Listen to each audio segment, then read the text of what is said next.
নমস্কার, আমি ক্যানিং ওয়ান আইসিডিএসের একজন অঙ্গনারী কর্মী মন্দিরা রায়চৌধুরী বোস।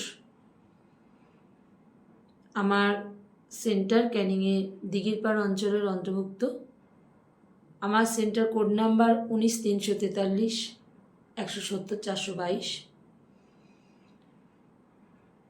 আমি আজকে এই ভিডিওটা করছি এই মর্মে যে অনেক জায়গায় এফআরএস এবং ইকিউআইসি নিয়ে এর আগেও যে ভিডিওটা করেছি তাতে আমি বলেছি একটা লড়াই চলছে যে কে কত ফাস্ট হতে পারবে। সেটা আমি ওনাদের কথা বলেছি যে আমাদের প্রত্যেকটা প্রজেক্টে কোন প্রজেক্ট ফার্স্ট হবে এটা লড়াই চলছে, এবং সেই লড়াইটা কাদের হাত ধরে চলছে, যে আমাদের হাত ধরে, আমাদের কাদের উপর ভর করে এফআরএস এবং ইকিউআইসির এই লড়াইটা চলছে। তাহলে আমরা প্রত্যেকে যদি এই লড়াইয়ে সামিল হই তাহলে আমরা প্রত্যেকটা প্রজেক্ট কেন পিছিয়ে থাকবো? কোনো কোনো প্রজেক্টে দেখা যাচ্ছে 80% হয়ে গেছে, কোনো কোনো প্রজেক্টে 70%, কোনো কোনো প্রজেক্ট 60%, 30%, এভাবে যে যেরকমভাবে পারছেন তারা করছেন। তো আমার মনে হয় আমাদের যে আন্দোলন আছে অঙ্গনওয়াড়ি দিদিদের, সেটা বেতন বৃদ্ধি নিয়ে, মোবাইল দেওয়া নিয়ে, ডাটা চার্জেস নিয়ে, সেগুলোকে আলাদা, সেগুলোকে দূরে সরিয়ে রেখে আমরা আন্দোলন করব। আন্দোলনের সময় আন্দোলন করব এবং কাজের সময় কাজটা করব। আমরা কিভাবে কাজটা করব? আমরা যে প্রতিবন্ধকতাগুলো দেখাচ্ছি, আমি সমস্ত প্রতিবন্ধকতায় আপনারা যেগুলো পেয়েছেন আমিও ঠিক সেগুলোই পেয়েছি।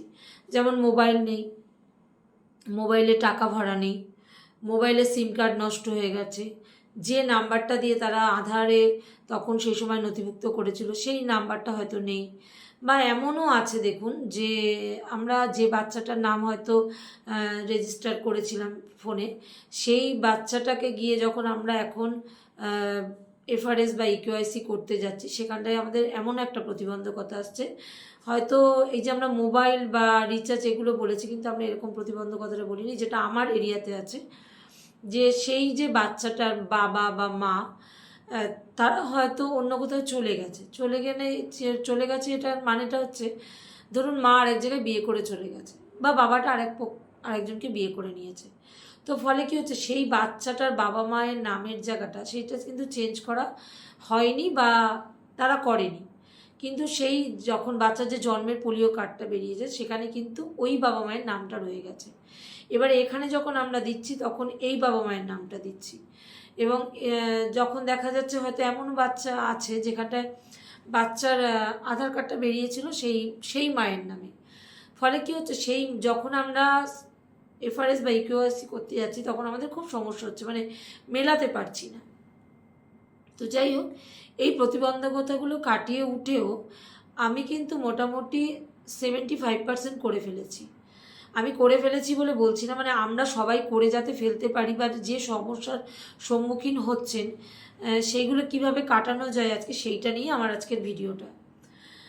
এখন আমরা প্রত্যেকেই অফিসের সুপারভাইজার দিদিদের সঙ্গে বা সিডিপিও ম্যাম বা স্যার যারাই আছেন তাদের সঙ্গে, যেখানে যেভাবে যারা মনিটরিং করছেন তাদের কাছে আপনাদের এরকম একটা বার্তা পৌঁছান, বা তাদেরকে এটা বলুন যে আমাদের 4 ঘন্টা ডিউটি, আমরা কখনোই 4 ঘন্টার পরে 5 ঘন্টা ডিউটি করার কথা আমি অন্তত তো বলবোই না, এবং কোনো দিনই না।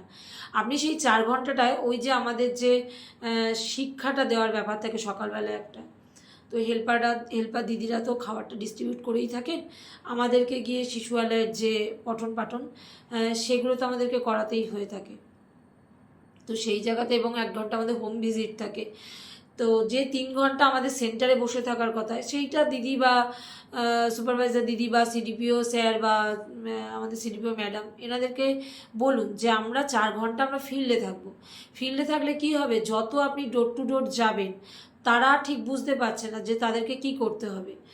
আমরা তাদেরকে যদি বুঝিয়ে বলি যে আপনার এই আধারের সাথে ফোন নাম্বারটা লিঙ্ক নেই, এই লিঙ্কটা আপনাকে করাতে হবে, তবে আপনি ভাববেন না আমরা বলে আসা মাত্রই তারা ছুটে গিয়ে লিঙ্ক করাতে যাবে। এমনকি তাদেরকে কোথায় লিঙ্ক হচ্ছে, কোন সাইবার কার যার এরিয়ায় যেখানে যেরকমভাবে সাইবার ক্যাফগুলো আছে, দেখুন আমরা তো কাজ করতে গেলে আমরা তো খোঁজ নিতে হচ্ছে, বা আমরা জানিও কোথায় কি আছে, বা অনেক জায়গায় আইডিবিআই ব্যাংকে হচ্ছে, অনেক জায়গায় পোস্ট অফিসে হচ্ছে, সেইগুলো তাদেরকে বলুন যে তারা যেন সেইভাবে যায়, সেখানে গিয়ে তারা কাজটা করে। এবং প্রয়োজনে আপনি না ওই 4 ঘন্টা সময়ের মধ্যে থেকেই আপনি সেই 4 ঘন্টা সময়ের যে 4 ঘন্টাটা আপনি দিচ্ছেন পরিষেবাটা পাবলিককে, সেই 4 ঘন্টার মধ্যে আপনি দেখুন যদি আপনার কোনো সোর্স থাকে সেখানে নিয়ে গিয়ে তাদেরকে বলা যে আপনি একটা কাজ করুন, এই জায়গাটায় আপনি যান। মানে আমাদের ক্যানিংয়ের কিন্তু প্রচুর দিদিরা এগুলো করেছেন, করে কিন্তু আমরা যে প্রতিবন্ধকতাগুলো ছিলাম সেই প্রতিবন্ধকতাগুলো কিন্তু আমরা কিছুটা কাটিয়ে উঠতে পেরেছি। যেমন আমরা সাইবার ক্যাফে নিয়ে গেছি, আমরা দাঁড়িয়ে থেকেছি, বা তাদের যে সাইবার ক্যাফে যে ছেলেটি কাজ করছে বা যে মেয়েটি কাজ করছে তাদেরকে বলেছি যে আমাদের এইগুলো প্রয়োজন, দেখুন যদি কিছুভাবে করে দেওয়া যায়। তারা করে দিয়েছেন, হয়তো হ্যাঁ তার বিনিময়ে 50 টাকা, কোনো জায়গায় 100 টাকা নিয়েছে। আপনারাও দেখুন যদি সেগুলো নিয়ে গিয়ে তাদেরকে করিয়ে দিতে পারেন, দেখবেন তাহলে অনেকটা কাজটা উঠে যাবে। আরও একটা পদ্ধতিতে আমরা যেটা কাজ করেছি, ধরুন আমরা একজন অঙ্গনওয়াড়ি, আমার দিঘিরপাড় জিপিতে 40টা সেন্টার আছে, কিন্তু 40 জনই আমরা পারদর্শী নই। তাহলে আমাদের মধ্যে থেকে যারা পারদর্শী আছেন তাদের কাছে আমরা গেছি, তাদের সঙ্গে আমরা তাদের সহযোগিতা নিয়েছি। তারা এক জায়গায় 4-5 জন দিদিরা একত্রিত হয়েছি এবং 4-5টা সেন্টারকে একসাথে বেনিফিশিয়ারিদেরকে খবর দিয়ে আমরা কিছু জায়গায় বসেছি, বসে আমরা মনিটরিং করে কিন্তু কাজটা তুলেছি। এবং এইভাবে কিন্তু আমাদের কাজটা প্রায় 70%, 80% কিন্তু কোনো কোনো জিপিতে আমাদের কাজ উঠেছে। হ্যাঁ, যে জিপিগুলোতে আমরা এখনও পর্যন্ত পৌঁছাতে পারিনি সেই জিপিগুলোতে হয়তো পার্সেন্টেজ প্রচণ্ড কম রয়েছে। তো আগামী দিনে আমরা এইভাবে কাজগুলোকে তুলব। আর একটা কথা, যেটা আগে আপনাদের একটা অপশান এসেছিলো মাঝখানে এর আগের ভার্সেনটাতে, এই রিসেন্ট একদিন হলো আপডেট করতে হয়েছে।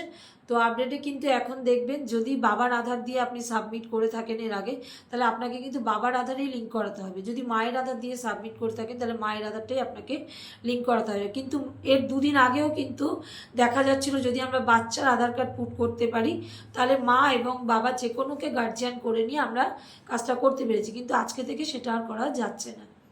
তো প্রতি মুহূর্তে আপডেট হচ্ছে, প্রতি মুহূর্তে ভার্সন চেঞ্জ হচ্ছে এবং কাজ করতে গিয়ে অনেক প্রতিবন্ধকতা আসছে। তবে দিদিদেরকে এটা অনুরোধ করব, দেখুন আন্দোলন তো আমরা সবাই করব, আন্দোলনে আমিও একজন আন্দোলনের। আমি হয়তো সোশ্যাল মিডিয়ায় প্রতিবাদের ভাষাটা জানাই, আপনারা হয়তো পথে নেমে আন্দোলন করেন। আন্দোলন আমরা সবাই করব, বেতন বৃদ্ধি এবং আমাদের মোবাইল দেওয়া বা আমাদের ডাটা চার্জেস বৃদ্ধি করা, এগুলো নিয়ে আন্দোলনটা অবশ্যই করব। কিন্তু এই আন্দোলনের কখনোই আমরা এমন করব না যে আমাদের কাজটা হ্যাম্পার হয়, কাজটা কিন্তু করতে হবে। দেখুন আগামী দিনে যদি আপনারা বা আমরা প্রত্যেকেই কাজটা সঠিকভাবে না করতে পারি, এমন একটা দিন আসবে যেটা আমাদেরকে আখ্যা দেওয়া হয় যে আইসিডিএস দিদিমণিরা চোর, কেননা প্রচুর জল মেশানো আছে।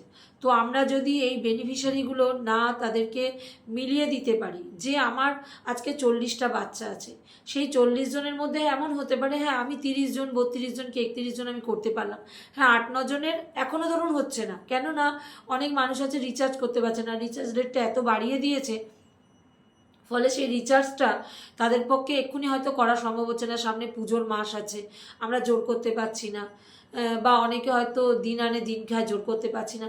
এই প্রতিবন্ধকতাগুলো হয়তো থাকবে কিছু, সেটাও মিটে যাবে।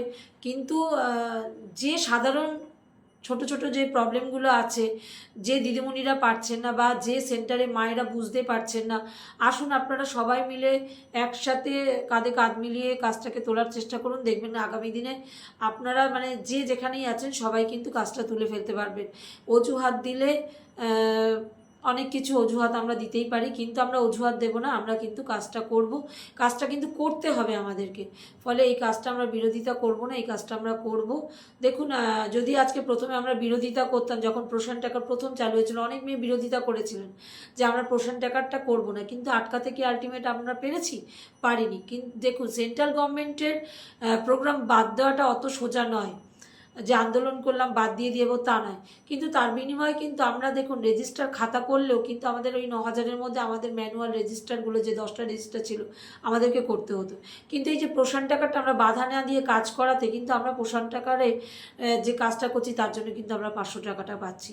হ্যাঁ 166 টাকা যেটা দিচ্ছে সেটা কিন্তু সত্যিই ডাটা যে নেট চার্জ যেটা দিচ্ছে সেটা কিন্তু খুব কম, খুব কম, 163 টাকা নেট চার্জ হয় না।